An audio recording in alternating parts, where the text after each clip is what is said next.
आज ही केस मुकर्रर कर दिया जाए, लेकिन लग रहा है कि हमारी अदालतें भी बेबस नजर आ रही हैं।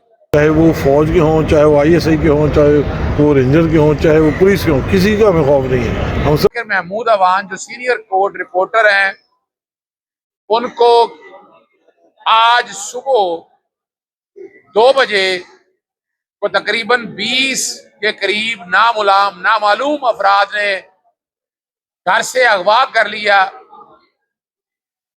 उनके मोबाइल फोन, उनकी बीवी के मोबाइल फोन, चादर और चार दीवारी का तकद्दुस पामाल करते हुए दीवारें फलांगते हुए घर आए, कैमरे तोड़ दिए और बहुत कुछ चीजें उठाकर लेके चले गए।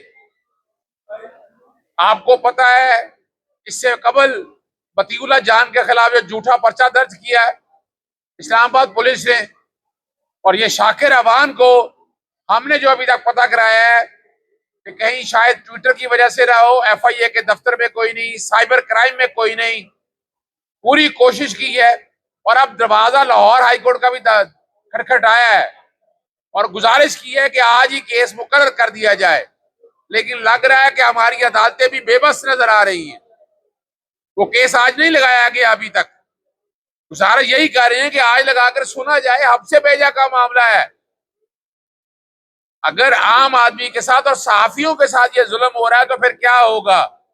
पाकिस्तान में जंगल का कानून आप देख रहे हैं, आईनी बेंच अगर बना भी दिए हैं तो आईनी बेंच क्या कर रहे हैं, आज खुद नोटिस देने से इनकार किया। और कमाल की बात है, हाई कोर्ट के अंदर कोई आईनी बेंच नहीं बनाना, तो यहां अपनी मर्जी से केसेस लग रहे हैं। अब आप लोगों के सामने मौजूद है, अब रिकॉर्ड के ऊपर है, यानी अगवा करने के ऊपर भी बरामदगी नहीं हो सकती, तो फिर क्या रह गया। इससे बेहतर है आईनी ताइन में तरमीम कर ले, जिस तरह 26वीं आईनी तरमीम की है, और बुनियादी हकूक निकाल दें इसमें से।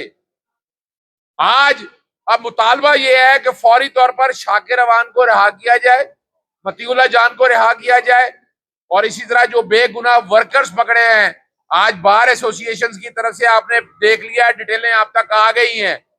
अब इसका मुतालबा जुडिशल इंक्वायरी का हो चुका हुआ है, जुडिशल इंक्वायरी भी करवाएं ताकि सच और हक सामने आ सके। जो लोग कसूरवार हैं, जिन्होंने काम किया है, उनको उनके मंतकी अंजाम तक पहुंचाया जाए। शाकिर की वालदा मौजूद है, वो बात करेगी। अस्सलाम वालेकुम।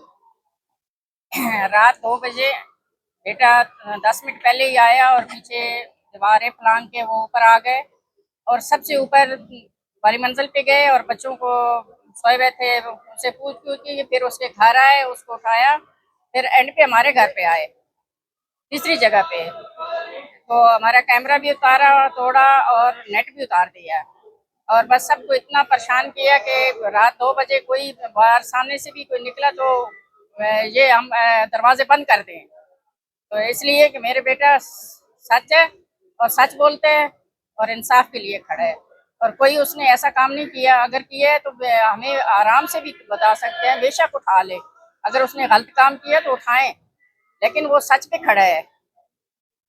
बहुत शुक्रिया। चला रहे हैं बुनियादी इंसानी हकूक़ की, तो क्या आप कहते हैं सारे मामले? बिस्मिल्लाहिर्रहमानिर्रहीम। शाकिर अवान एक ऑनेस्ट और डेडिकेटेड जर्नलिस्ट है। मैं उसको बड़े अरसे से जानता हूँ और उसने कभी भी मुल्क और कौम के ख़िलाफ़ बात नहीं की है, ठीक है।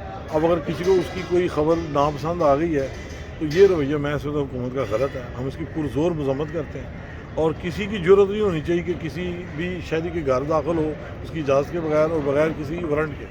तो मैं समझता हूँ इसके खिलाफ सारे एक्शन हमने लेने हैं। मैंने सुबह आज मुझे आते ही पता चला तो मैंने इसका मजम्मती बयान भी जारी किया और इसकी हेबियस कॉर्पस पिटीशन है, इंशाल्लाह उसमें पेश भी होंगे।